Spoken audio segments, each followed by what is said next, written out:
This is Where We Live from Connecticut Public Radio. I'm Catherine Shen. If you don't know me, I'm originally from Texas. I grew up in Houston. I went to the same middle school as Beyonce. It's crazy, right? Beyonce and me. Comedian Sheng Wang does not perform comedy that punches down, making jokes about those with less power and privilege. The child of Taiwanese immigrants refuses to make jokes about the Asian American diaspora, but does include stories about his family in his stand-up. Sheng joined us to talk about his 20-year career, his first comedy special on Netflix, and connecting with audiences through humility and kindness. You can learn more about his Connecticut performance by visiting ctpublic.org/wherewelive. I started our conversation by asking how he first started stand-up. So Sheng, you've been in stand-up for about 20 years and found a lot of success after your 2022 Netflix special that I want to get to in a sec. But with that newfound fame, how much do you think back on when you first started practicing stand-up? Did you have a moment where it pulled you in? For stand-up, I tried doing stand-up for the first time at a college sort of like talent show showcase. And it was a thrill. It was just really fun to be in front of an audience, kind of doing what I wanted to do. I mean, it was terrible. The jokes I said were mostly bad jokes and not very good or original, kind of ripping off other people that I liked or heard of. But just the idea that you can just go on stage, entertain a group of people with what you wanted to do or say was really thrilling to me. You know, my previous experiences was mostly forced. You know, I wasn't the type to be looking for the spotlight or to be the center of attention. And the moments where I had to be on stage were like, you know, school situations, forced like Right. extracurriculars or electives that I had to take to fulfill my requirements. And so I ended up on stage one way or another. But um, I mean, even in those moments, there were times where I felt like it was kind of fun and there was something electric about the experience. But the first time I tried doing stand up, I was in college and I had this opportunity at this kind of showcase that just encouraged Asian American students to do something on stage. Well, I love that you use the phrases like electric and thrilling because I think most people would rather do something else than go on stage, Hmm. let alone go on Hmm. stage and risking, I'm trying to be funny, but no one's laughing or paying attention.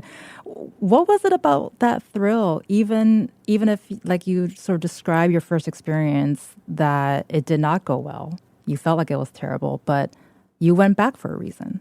Yeah, I mean, the jokes, I they kind of landed. There was a response from the audience, and so it wasn't like I was bombing. Sure. And surprisingly, that first like experience felt really good. Hmm. I just met the quality of the writing and everything. You know, as a very very novice beginner, it was not of any real quality. But yeah, just that moment of connecting to a big audience in the dark, with the spotlight in your face, and the kind of back and forth between you sharing whatever you wrote and them responding with some agreement or laughter.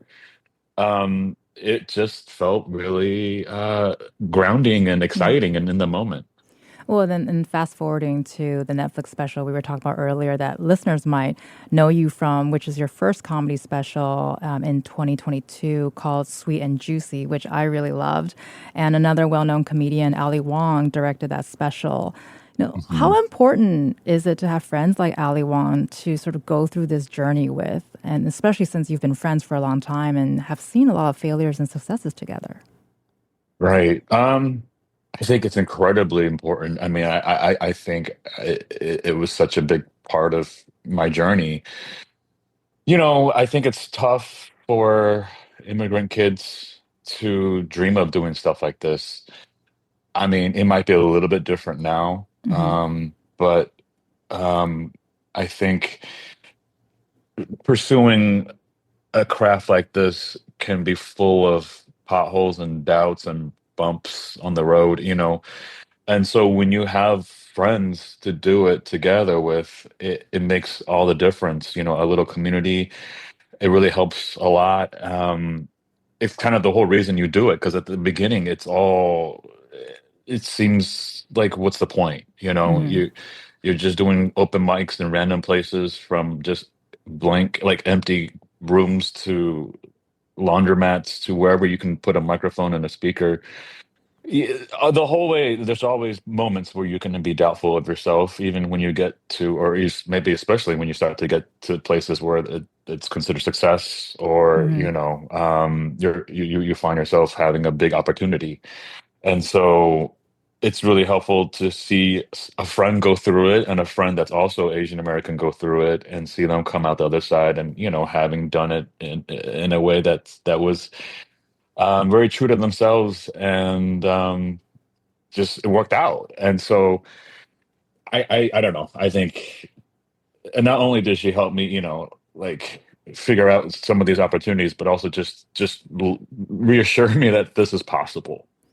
And I think that genuineness really sort of flowed out even through a screen with your comedy special. And one of my favorite moments is you've joked about how much your parents who immigrated from Taiwan, what they endured for their son to become Hmm. a comedian, which is really it was a twist I didn't expect. I'm absolutely grateful that my parents immigrated, but as grateful as I am, I don't know if I would ever do that for my kids. That's a lot of inconvenience. That's a lot of suffering and sacrifice, right? Can you imagine leaving home? Can you really think about what that means to leave your home? You leave your family, your friends, your community. You leave everything that you are familiar with. You move to a completely foreign country where you don't speak the language just so your offspring have more opportunities. And then your kid goes into stand-up comedy. That's devastating. Jokes aside, I think you've shared that you've had a lot of support from your family. And do you think this helps sort of break the barriers of certain stereotypes? Because when I was watching that part of the special, it really jumped out to me the way you told that story. Hmm. I mean, maybe in a way, my parents are pretty traditional, but in a way, they're not like stereotypical in terms of like being too involved with my adult life decisions. Sure. Like, at a certain point, sort of maybe after high school, they're kind of like, you figure it out what you want to do. And, you know, again, like, being Asian American, having no cousins that follow this type of route, it was quite scary. I remember, just full of anxiety, trying to figure out, what am I supposed to pick for a major. Hmm. And I remember at one point I told my girlfriend at that time I was thinking about being a filmmaker, and she was like super excited, and very encouraging. And then immediately I did it. I backtracked immediately. I was like, oh, I don't know. And I didn't end up majoring in film, in Mm. film or whatever. I ended up getting a business degree because it was a college department that I got into, which was like sort of an achievement in itself, I was told. And so I just followed through with that. But I was curious enough to take courses in other departments, and that was a big part of my college experience. But my parents generally, I think they had this philosophy, I don't know, I give them a lot of credit for this, but they kind of just didn't want to be too involved in deciding those things for me, because they don't want to be responsible if I end up not being happy with those choices. And I really respect that. It might have been easier if they had just told me what to do, but Hmm. I got to kind of figure it out myself. And, after college, I got that business degree, but I wasn't that passionate about following that path. And so Sure. I kind of, leaned into the experiences that I did have and enjoyed in college, which were taking classes in photography and poetry, and my experiences trying stand up. And so after college, it was like, quite a shock to go from being in school all day every week to now you're I don't know what, and Hmm. the prospect of going to work 40 hours for a company, for a boss, to the benefit of shareholders, like none of that felt like Right. this is what we were all. I just was shocked. Like that's it.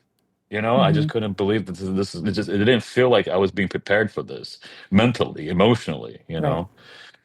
and so I just kind of tried what I could to put myself in places that sort of involved photography and poetry, but comedy kind of became, out of those three, sort of the easier one to get traction at the beginning, Hmm. you know.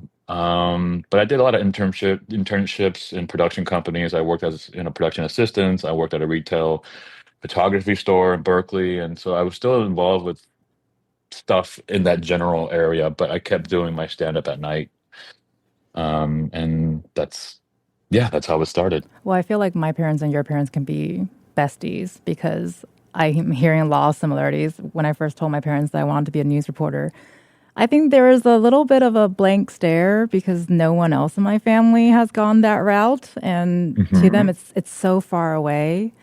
And but I did end up getting a degree with it, and thankfully, I'm currently still using it. So you're welcome, parents. Yeah, That's congrats. thank you. But I mean, so you mentioned poetry, photography, and comedy, and you went with comedy first since you felt like that was sort of the way to go. But I'm also curious, as you were describing that experience, it feels like all of that can become material for your comedy and in fact could inform the comedy aspect, from the poetry and the photography. Hmm. Do you Hmm. find that to be the case in terms of, because I'm kind of a believer of no experiences are wasted. Hmm. So Yeah, what are your thoughts about absolutely. that? Yeah. Absolutely. I mean, these three forms of expression, I feel like, are quite similar in that, they're generally individual uh, kind of pursuits, and they involve experience and they involve paying attention to. I mean, as for me, the way I approach these things is just paying attention to life and to everyday things, to yourself, to your feelings, and your thoughts. And then figuring out a way to share those things in a way that's engaging and fun and effective. So I find them to be all very similar in the way you're kind of just looking at something in the world, you're focusing on that, you're framing it in a certain way, you're adjusting the angle, you're adjusting the composition. Where are the borders? What are the angles and how you want to approach it? So I think it's all quite similar, and I actually feel like eventually, I mean, even now, the way I'm writing, I feel like there's a lot of poetic elements to it in Mhm. terms of like just the flow of the words, the economy of words, um, and the structure of the writing. And I think eventually I'm gonna start doing some sort of show, like a hybrid show that involves photos. Mm. Perhaps specifically, the one thing I had done in the past is photos of plants. The theme was, here's plants, and these are pictures that I've taken of plants, and let's talk about them, and let's talk about why they were interesting to me, and why I bothered to stop and look and take a photo, and why am I bothering to share it with you guys. And that was fun, and I still enjoy taking walks regularly and noticing, especially right now being spring, like everything is blooming, and Mhm. it's the fun time to be out there. And I always, get my camera or whatever, and I get up close and I take moments to just appreciate how intricate and beautiful they are. So why bother taking that moment to take that photo? Is this something that you've always done? Have you always paid attention to your surroundings? And when did you realize that, those are important moments to have anyway, just to live. But when did you realize that those can act as potential Mhm. materials for your own storytelling? And how is your life today informing your comedy? I think I always did enjoy being out there and being, in nature. And I mean, as a kid, from the 80s, we there was TV, but I wasn't a big TV kid, and we didn't have cable or anything Hmm. like that. So we had a few channels, and I was generally just drawn to PBS and watching those nature shows. Nice. So even when I was watching TV, it would oftentimes be about animals and nature. And if I wasn't watching TV, I was out riding bikes, hanging out at the bayou, or just running around the backyard, lifting up rocks or digging holes with my dad's shovels and tools. And that was what I did for fun, dig a hole and see what I discovered, whether it be worms, beetles, grub bugs, or seashells or oyster shells. Um, yeah, I mean, I guess that was always some sort of part of my life. Of course, I think in your, in your teenage years, you kind of lose track of that. Mm, You want to go to the mall and hang out with your friends and be at the right. food court and try to talk to girls or something like that. Mostly unsuccessful, pretty much for me, but it was the thrill of maybe. Right. Um, yeah, and so I think I'm kind of coming back to that as I get older. Hmm. Like the joy of taking a walk, of being out there and of slowing down and clearing your mind and paying attention to what's blooming in your neighbor's yard. Yeah, I'm not sorry, I'm not sure what was is that my answer to the question? Oh What no, was the absolutely. question? Well, and I mean, we love digging holes here. It's a good time. We're also big nature people. We've done shows Yeah. about birds, Yeah. and whales, and we just did one about. Well, my brain is kind of blanking right now. We just did one about or we're doing one about shellfish and kelp. We did one Yes. on kelp, and so I think there's a sense of curiosity in Yeah. your work, and I love what you said about this idea of maybe question mark, that it sounds like you're Hmm. still poking at and asking as an adult. So maybe you are still literally digging a hole, which I think would be awesome. But as you're still, I feel like you're still using that shovel right now. As you're digging, what are you discovering as an adult, like adult Shang versus kid Shang? Right. Ooh, metaphors. I just helped my brother-in-law dig a hole to plant a tree last week, and it was very exhausting. Got to get back into that. That's a good workout. Yeah, Dig a maybe you should hole. That warm should be up, part of. like do a warm up beforehand. Yeah, yeah. I mean, that could be a CrossFit exercise. Just dig holes. Um, the difference between kind of now and as I because I'm older, is that the question? Well, I'm just curious to hear about sort of did that curiosity change? When you were a kid, you're digging the hole, you're Hmm. finding grubs, it's really exciting. Is that same Right. excitement still there for you I think now? so. I think so. I don't know. I think there's a number of things going on. I mean, I think I'm an uncle now. Mm, I don't have kids of my own, but I hmm. really do embrace like this role as an uncle. I try to be present in my nieces and nephews and godchildren's lives. Um, I think that time I get to spend with these kids is so valuable and helpful for me because it just again reminds you the wonders of the world by looking at things through their eyes and all the experiences that are so new to them. Whenever I pick up my niece or nephew, if someone's having a bad day, if they're sick of being at the restaurant, pick them up, take them outside, look at a flower, look at the fish in the fish tanks. Just pay attention to all these little amazing moments or examples of life. So I think being an uncle and having time with kids is very helpful in terms of helping you like just appreciate what's around you and retaining that sense of childhood wonder and awe. And then the other thing is just yeah, I guess I'm finding that it all is very grounding and to go outside to pay attention to plants and life and how it figures things out and how it grows in the most even severe or unlikely places. um it's just life. It just, I mean, nature and life. Hmm. It's it's amazing. They figured everything. Nature's figured out pretty much all the problems that we think we have, you Mm, know. And I I think it's also a good reminder of like the idea that we are just a small piece of all of this. You know, it's a big connected thing. Nature is a huge ecosystem. There's all these connections, from the bacteria up to the big trees, and we're just tiny little things mm, amongst, part of this bigger picture. And I think it's so easy for us to forget that. right. And it's a good reminder that life is all interconnected and it comes in cycles, and our time here is limited. Hmm. Well, So, yeah, I think yeah. it's a great point to make in terms of forgetting because we're so mired in our daily lives, right? Hmm. We all lead busy lives. We're people I think who have to make plans 6 months down the road. I just had a friend reach out the other day who asked if I was free on like June 10th, and I'm like, that is way too far. I don't even know what I'm doing Hmm. tomorrow.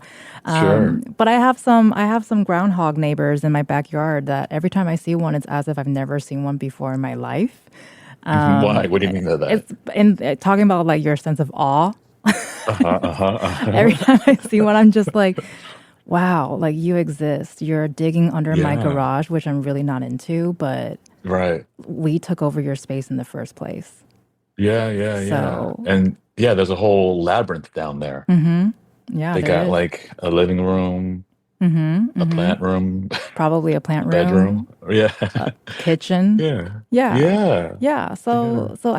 I love those moments where it does kind Hmm. of bring me a sense of just how does nature work? Hmm. Hmm. And to talk about sort of that childlike wonder that you're able to sort of have with your nieces and nephews and godchildren. But what about the children's sense of how they just tell you the truth without batting an eye? Hmm. Hmm. Hmm. So does that help you with your life in terms of how they are so just brutally honest with their uncle? Yeah, I mean, it's cute. It's cute. I mean, it's good that it comes from them, Right. rather than a grown up. Right. Because it's hard to be mad at a cute, a cute kid. Like, it's just them being honest, and it's not coming from a mean or hateful place. Mm-hmm. So, um, but I guess it's good. It's good to be, um, in touch with reality. It's good to have that clarity when they tell you those things. And it's good to, be honest with yourself. And yeah, I find that to be important. If you want to write about things that are like engaging or compelling, it's mostly better if you're just completely honest and sharing something that you might not necessarily want to share, or it's just not always a good experience. I think those are moments that people can relate to, and maybe want to hear from you. Well, no, you talk about because it's not coming from a place of maliciousness or they're not purposely being mean, which I feel like is the core of your comedy. Are you mindful in the sense of you want your comedy to be joyful and perhaps meaningful and maybe thought provoking even? Yeah, I mean, yeah, I definitely joyful, and I definitely am not a, I'm not a mean-spirited comedian, and that's just not my nature. And Hmm. so I wouldn't, it doesn't make sense for me to try to do comedy like that, you know? Um, so yeah, I don't know if this was a deliberate thing. I think it's just like something that you figure out as part of your creative process, but who you really are, and how you want to present yourself. I think I'm just an empathetic, nice person, and I want people to have that in their lives. I want people to know that I care about them, and there's actually, many things in a crazy world of chaos and a lot of suffering. There's still great moments of quiet and beauty that we can enjoy, um, all around us. And it's nice to be able to point that out every now and then.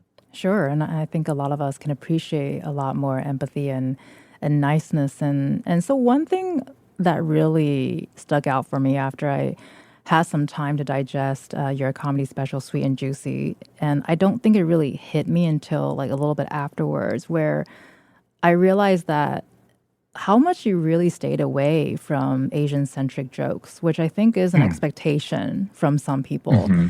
And so when Mm-hmm. I realized that, I was so curious if that was deliberate. And it's so nice that I can ask you in person today if that's something Yeah. that you're mindful of. And if that is an expectation, because I also see that happening perhaps with other communities as well. How do you not trip Yeah. over those expectations? Right. I mean, well, because they're expectations. And you don't have to address them if you don't want. I mean, I think you do whatever you want, but if you're gonna address those expectations, then at least try to do it on your own terms. I personally, when I started out, this is 20 something years ago, and Mm-hmm. I just felt like there's enough stereotypical Asian jokes out there. I don't need to contribute more to that. I mean, there's nothing original there. And basically, I kind of resented those expectations to a certain extent, like I'm not you don't know me. And Right. so like, why would you want me to tell the jokes that you think I should be telling you? And it bothered me that people wanted to, it bothered me that sometimes it felt like if I didn't do those jokes, they Mm-hmm. couldn't comprehend what was happening. Like they just didn't understand this is just another person, a whole person. Um, so yeah, I'm not against speaking about, Asian American culture or things that might, connect to being Asian American. Sure. I would like to just do it on my own terms, but definitely not to placate someone else's expectations. Well, and I think we've seen that evolution, I think slowly but surely over the last, let's say, decade or so, where I think a lot of performers in general are staying away from that for very similar reasons. And I think that has really changed, I think, from an audience's perspective. Do you, as a performer, see that evolution from where you're standing? Maybe to a certain degree. I think, there's still probably some progress we can make there. Sure. Yeah, Hmm. but maybe to a certain extent, yes, it's probably a little bit different than 20 years ago, but I don't think it's completely different though. Right. Well, and I think because you mentioned having people see you as a whole human being. And I think you see the Hmm. audiences as their whole human being. And I think you've talked about before too about connecting to audiences with their humility, which I think there's a craving for that kind of vulnerability right now. At least I see as an audience member. How do you think your comedy has changed and evolved, especially sort of to meet this moment that we're in today? I think ultimately it's just kind of being okay with being myself and leaning into that. I think, when you first start doing stand up, you have comedians that you admire, you have certain albums that they put out that you think are really great, and you think maybe you could do something like that. And I think ultimately, as you get further along, you find who you really are and what you really want to do. And I feel like, I mean, and then that could always change, and that's Hmm. good if it changes. If you evolve, and then your craft hopefully evolves with you. But I guess in the last few years, it's just been more and more chaos, and it's been a bit of, I don't know. There's definitely a rise of like mean spirited comedy, and so I guess it's not something I'm into. So Right. I'm just kind of doing what I personally would like to see out there myself, I guess. And I'm just kind of embracing who I am as a person. I'm an empathetic, kind person, and Right. that's kind of where I'm at right now. And that's kind of what I want to do. More with comedian Sheng Wang after the break. You can join the conversation on Facebook and X at Where We Live. This is Where We Live from Connecticut Public Radio. I'm Catherine Shen. Comedy takes many years to master. Just ask comedian Sheng Wang. This hour, he joins us to talk about his 20-year career in stand-up and how it's evolved. I asked Sheng to describe the lessons he's taken away working in comedy. Because you're in such a different place in this moment versus, say, 10, 20 years ago. And comedy is a craft that takes time to master if it's something that you think it can be mastered. What do you think you've learned? This is such a big question, but what do you think you've learned throughout your experiences that jumped out to you that maybe you want to improve on or keep in mind as you continue to build your craft? I think it's a tough business, and I think it's easy to feel like you should be a certain comedian to be successful, based on seeing what other people are doing or who the successful comedians are.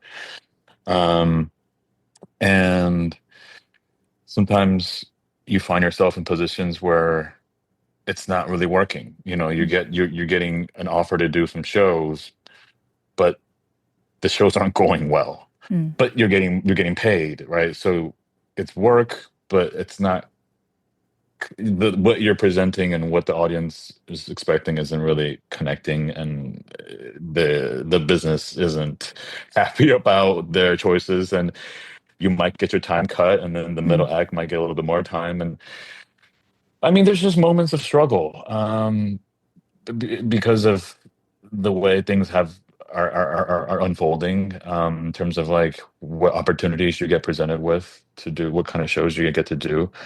Um, and I think ultimately you kind of have to find your crowd and trust that there is an audience for this, maybe, or you got to do something different.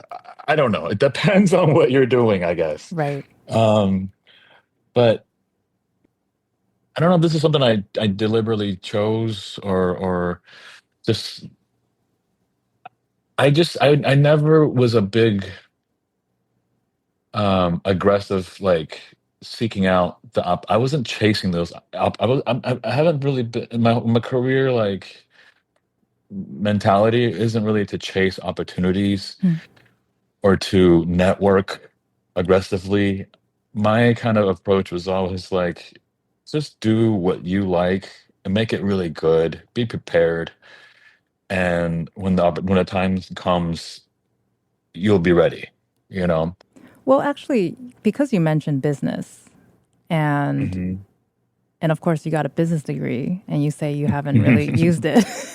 Yeah. But are there surprises in the comedy industry where you didn't realize you had to play a part of? So let's talk about sort of the business sides of comedy here. When you find yourself having to like market yourself, or maybe a little bit of networking and the discipline to keep Hmm. practicing, to keep gathering those stories, and to keep finding places to perform when you're relying on yourself to find those spaces. How have you been able to sort of balance, I guess you can call them the more like administrative side of comedy versus your actual writing and performing side of comedy? Yeah, I mean, you just those are things You have to do them. you just have to do them.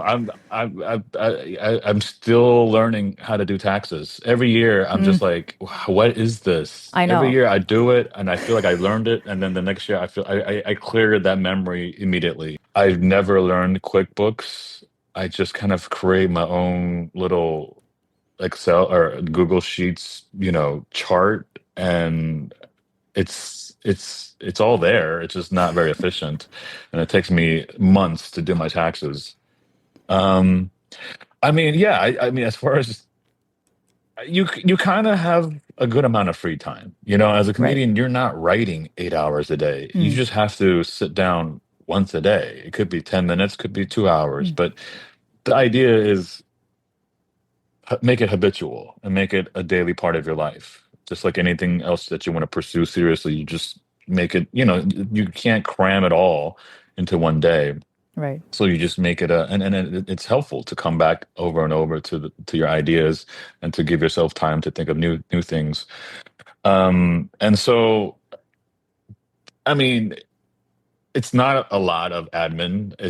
I mean, if you're by yourself, yeah, you have to reach out. You have to continuously try to find shows to book yourself, and reach out to network with bookers and producers. Um, but it's not, especially earlier on, you don't have, you have the time to do that. And so you just divide up your day between the more boring admin stuff and Mhm. then fun creative stuff. But a lot of the fun creative stuff also happens when you're just out enjoying yourself and having a day, Right. Right. taking a walk. Yeah. Well, and actually, when I learned about how you also worked as a TV writer for the sitcom series Fresh Off the Boat, Hmm. which was a series about a Chinese American family in the 1990s, I was kind of thinking from my own perspective of, because you were sort of going club after club doing performances, and as you were just describing, you're kind of on your own, finding these spaces, doing your own writing, doing your own performances. I started off as a freelance newspaper reporter, and not the same thing, but very similar situation where I had to go and find my own assignments and my own sort of papers that would hire me. And then you made this transition from, I think, a kind of performing writing freedom suddenly into a writer space, I think, or an office space. Hmm. And Hmm. you're working with a team now. And so I found myself in a very similar situation where I suddenly found myself in a newspaper newsroom where I was in a cubicle. So Hmm. how has acting as a writer for Fresh Off the Boat informed your comedy today? Because I imagine that must have been a very different mind space and literal physical space to work in. Yeah, it was quite jarring to go into that space. Um, that was 2015 when I first started working on that show, and I had already been doing stand up for maybe 12 years, a good Hmm. amount, like I had maybe like a young, I had a good amount of experience, and I Hmm. got to a place where I felt like I was a young veteran of stand up comedy. Sure. I felt like I had hit my stride, and I was like living in New York at the time. I had finally gotten past out a lot of the clubs that I wanted to be past that. I had just done like Jimmy Fallon's show, Hmm. and then this thing came up. And so this was the only reason I would have left New York, because it took me such a long time to get to that place. Mm. Because, like I said, I wasn't a very aggressive networker or chaser of the opportunities. So it took me a minute to get there. And then all of a sudden, this offer came up that I couldn't refuse. And so I moved to LA for this writing job. And, this is a thing that a lot of comedians want to do this. A lot of Hmm. comedians try writing pilots or try writing writer packets to submit for either late night TV shows or other forms of, other opportunities to be a creative writer. A lot of it being in TV. And so this is what a lot of comics did. I wasn't, like I said, I didn't watch a lot of TV. I wasn't a Right. big TV person. I didn't watch the sitcoms everybody watched when we were growing up. I didn't watch Friends or Seinfeld. And so it wasn't a big like passion of mine. And so I did those out of what I felt was obligation Mm. when I submitted packets like that. And then never got, I mean, I would get solicitations for packets, but I never successfully landed a job. This job came up, and I think it was mostly based on the fact that I had similar life experiences as this family Mm. in this show. So it was um it was tough to go in there as a comedian who doesn't have like the innate kind of feelings of how a TV show should go Mm. based on a 3 act thing, where there's an act break for commercial and then another commercial and then that's the end of the 22-minute sitcom. Um, so I just didn't have a lot of the, I guess, built-in skills that you might have if you grew up watching TV. Um, and it was really tough. It was really challenging for me. I knew that they had hired me to just talk about my personal experiences and to just offer jokes. Mm. And I felt like I could do that. But being a little bit more experienced as a stand-up, I also wanted to contribute as an experienced writer, which I wasn't prepared for. That was a pressure I put on myself. Hmm. I don't think they were looking for me for doing the heavy lifting of breaking a story, but I wanted to contribute. at that level, and it was really hard. I made the job really hard for myself. Um, and it was kind of quite unhealthy. I probably should have gotten therapy during that time, but I would just constantly be worried about whether or not I was an imposter Mhm. and if they regret hiring me for that job, because you get treated so well. You get lunch or you can order whatever Right. they bring you lunch every day. There's snacks galore. You can even ask what kind of snacks you want. And I was getting berries, cheese sticks. I I'm was already a living little jealous. good. I was Yeah. living really good. But All it the wasn't what you liqueur you wanted. could drink. Right. I mean, it was a dream. It was a dream for a lot of people, but not mine. To to make it into the Writers Guild, to get the health care, to get, access to a pension potentially if you work long enough, if you work enough, seasons. So yeah, it's kind of a weird situation where after 3 years, it was basically, do you want to continue doing this? And if Mm. you don't, then this is a good time to go back to what you wanted to do. And the thinking for me at the time was, this opportunity came from me doing stand up. Right. And I haven't really pushed it all the way I haven't really given it a full shot to where I put out an hour special. So when I left the show, I had that intention. I was like, okay, well, let's do that. Let's put together an hour, put it out there, and see what the response is, and then we can figure out the next move. And that special became Sweet and Juicy, and then that kind of escalated. The comedy opportunities so much more, and so this is where I am now. After that, I took I took a year off. I Hmm. mean, that act was retired after you put it out there on the platform. And so I took a year off to write a new hour, and I've been touring some version of that new hour for the last year and a half, and I'm probably going to go for another 10 months. So it's a long tour, and this is my first major tour that's like that. Right. And so with an experience like that, and I think it kind of goes back to what we were saying earlier, sort of different people mark success in different ways. And as you described yourself, that landing that writing job was a dream for many people, but not for Hmm. you. Hmm. Did that experience actually help you? I don't think you needed this, but did it help you appreciate being a stand-up more, being on that stage more? Yeah, yeah. I mean, even though you have no healthcare or Right. good steady income, like the freedom, the autonomy of it all, the the I think I don't know if it was my nature or just having done stand up for so long. Like, I really do appreciate the lone wolf kind of it all. You take all the credit and all the blame, or it's all on you.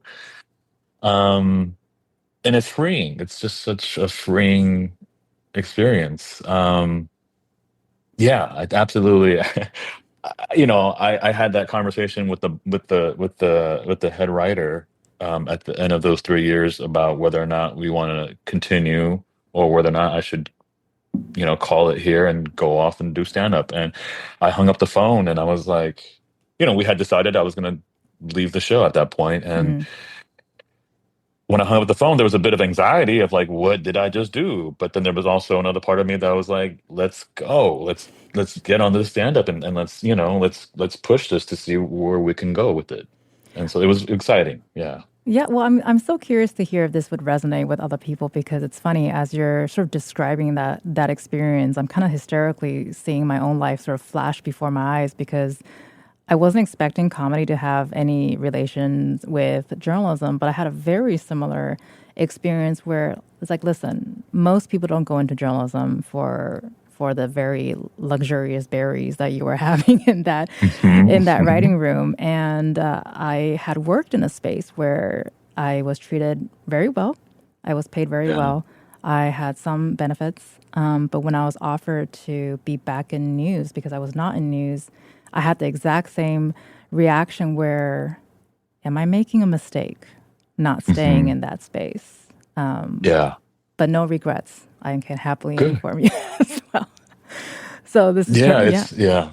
it's hard to leave, you know? Hmm. It's hard to leave when it feels safe and good and yeah, it's hard to leave. So How do people I'm glad it worked react? out. Yeah, I'm glad. I'm very glad that it worked out for both of us. That's why we're having this Yes. conversation today. So it all Yes, comes yes. back to this. But how do people react when you tell them that? When in their minds, especially perhaps they're not familiar with the industry. That how can you say no to an opportunity like that? I did 3 years and that was the most, I got the best healthcare I ever had since then. Or before that. And I got paid the most before, until that point. I've never had a job that paid that well. And it was great. But basically, I think the way I look at it, like I said, I'm there because of my stand up, so it kind of makes sense to make sure I nurture the stand up to see what opportunities could come if I get further along that road, you know? Um, and so I kind of use the job as, an opportunity to continue because then you have a little bit of a cushion now, Hmm. right? Um, yeah.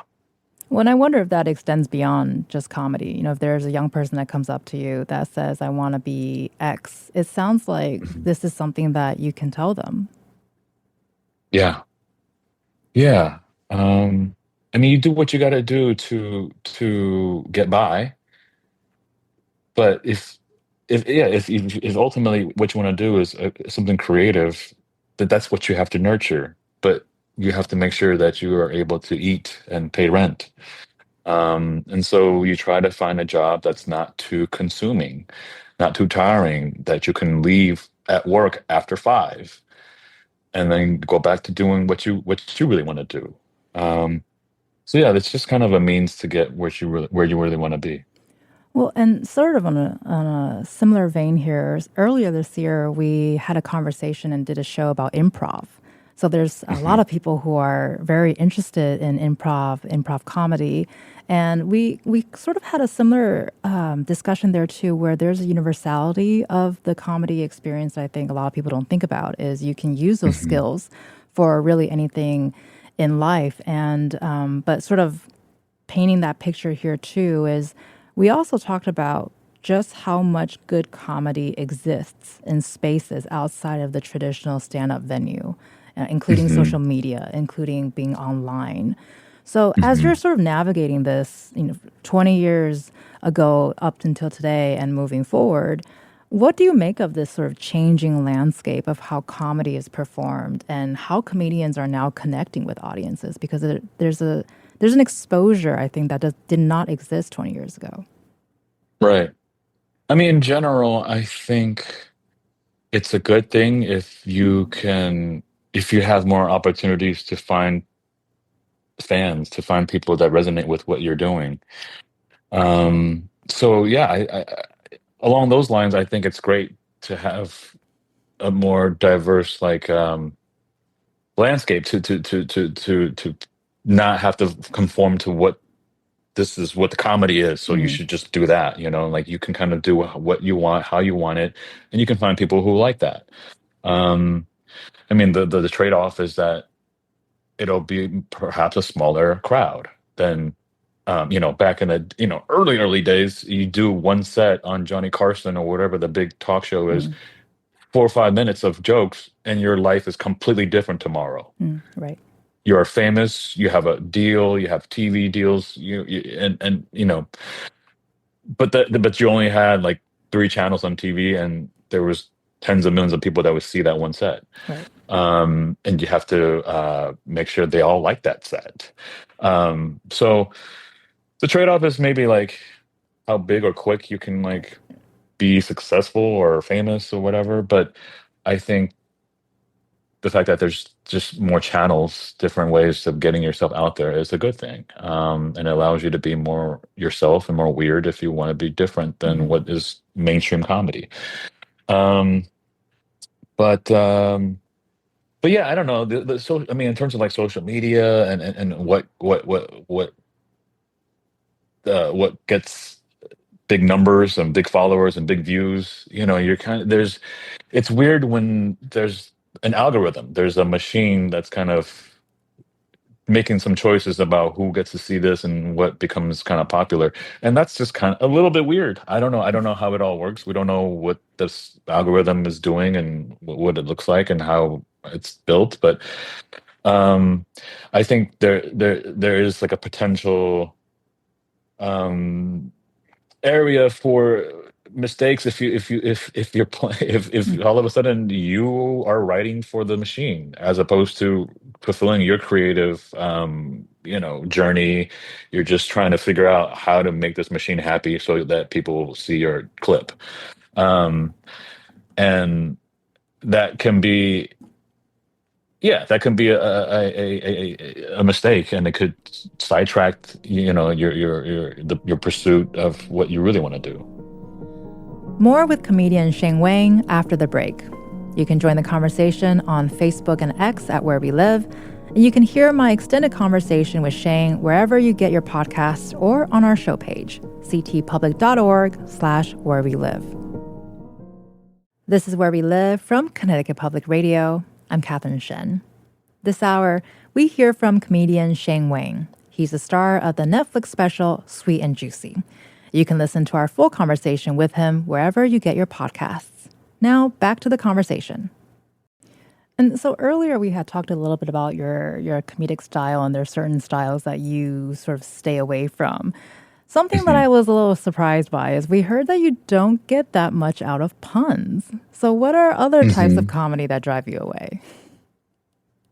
I mean, I'm not gonna lie, I we're mean, very punny people on this team, but we're not taking okay. it personal. So I don't know. I mean, pun away. Let's have puns.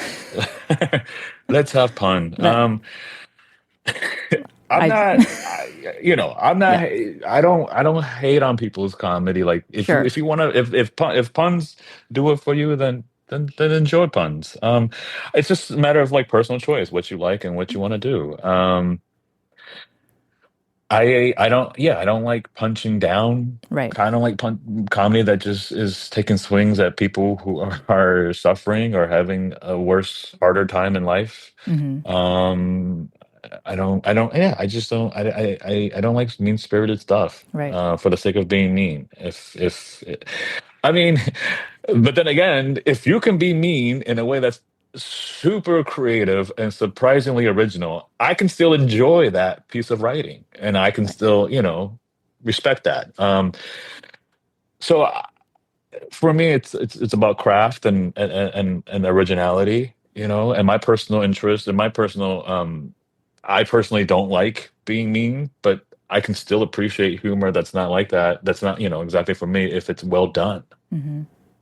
Do you think maybe now more than ever that it's important to lean into the funny? Because I remember having a conversation a couple years ago from a friend who said at some point it'll be really hard to be funny or to find things funny. And that struck me because I mean humor is a huge part of my life, and I don't know if I can really live without it. Mm-hmm. And but you as a professional in the comedy industry, do you think it could be hard to accept funny in certain times? Maybe, maybe in general to a certain extent, but I mean, if I guess it depends on context. If you're coming to a comedy show, then I think we all agree this is a time to just have levity and take a break from the anxiety and the doom. You know, let's all have this moment together. You know, I um, I'm struggling too. Like outside of being funny and writing jokes, it's kind of a terrifying time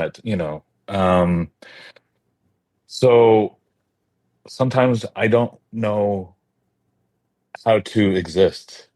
I feel like nothing makes sense if you aren't just trying to save the world or do something that's going to save people right now. Um, and just be helpful, and it's sometimes just feels like this weird dichotomy of like there's a lot of despair and it seems justified, I guess, and versus like my immediate surroundings. I'm seeing my partner. I get to see some friends, and I'm having a glass of water in my room amongst some plants, and it feels peaceful and safe right here. And so just like that feels weird to me sometimes, and it Hmm. can be a striking, I don't know, like this weird dichotomy that doesn't make sense.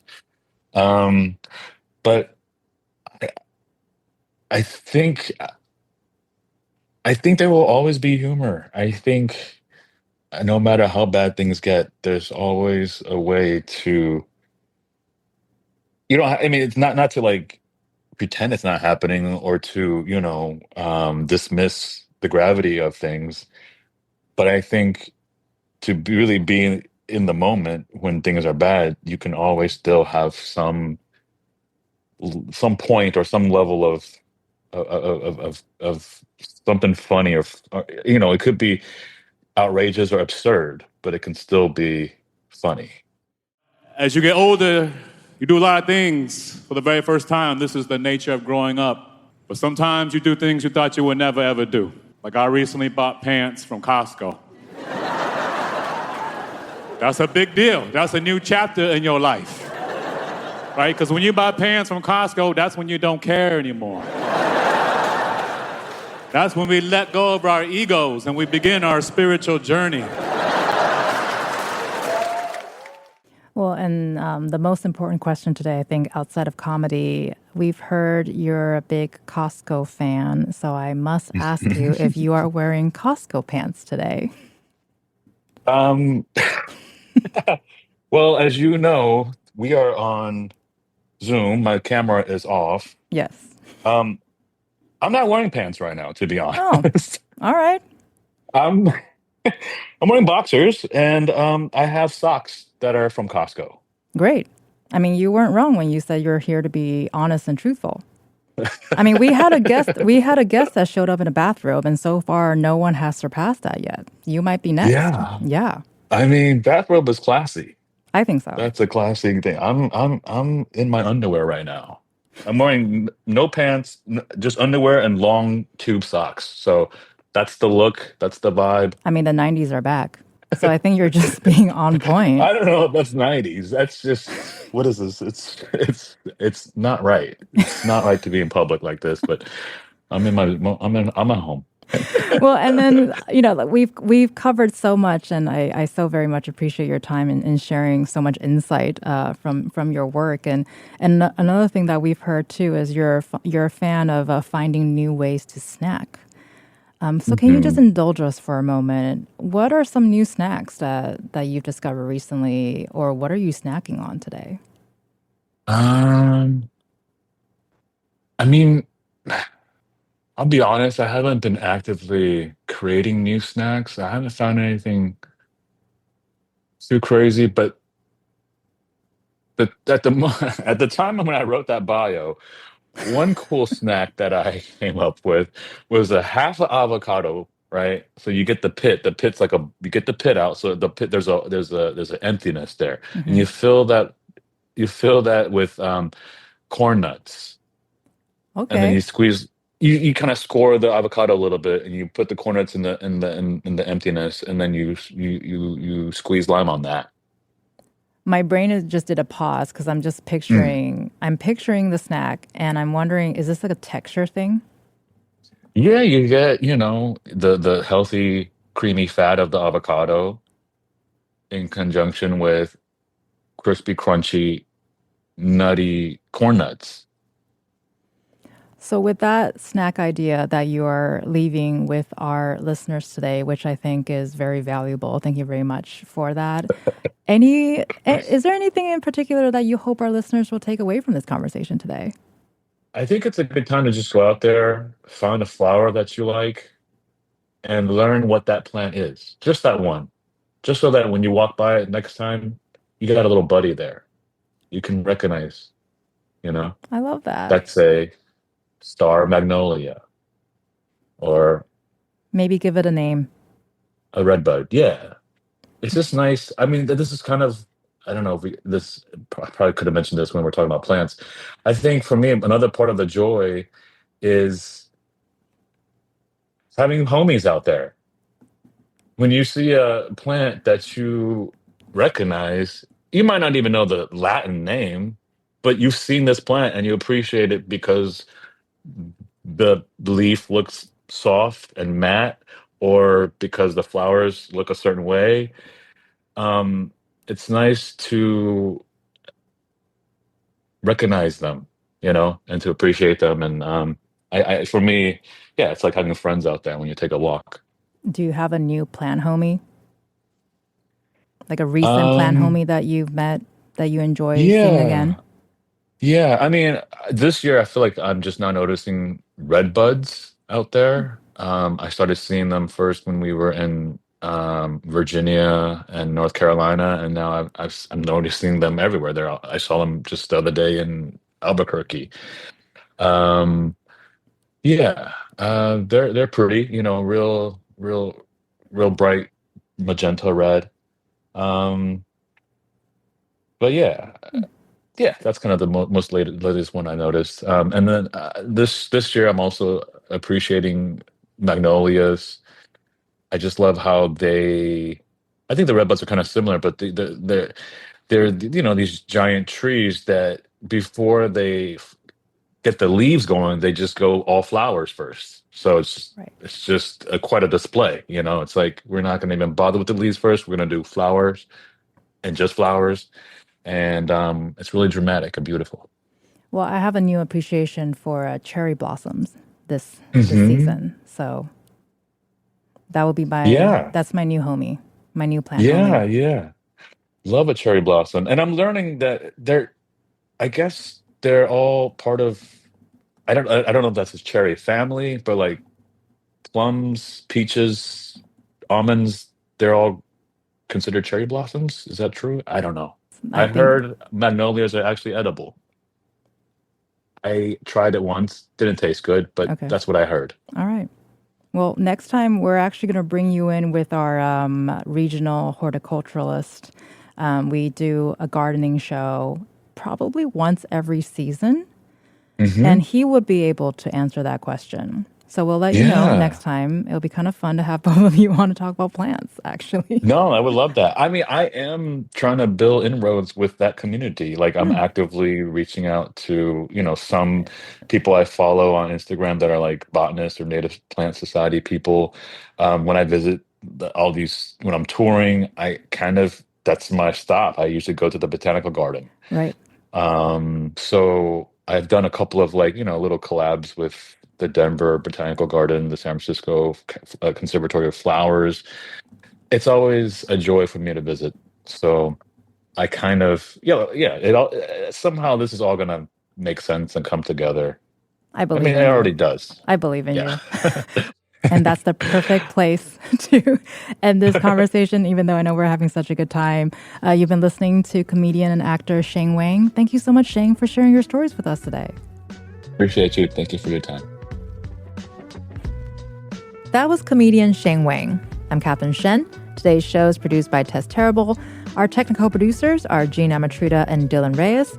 Download Where We Live anytime on your favorite podcast app. And thank you so much for listening.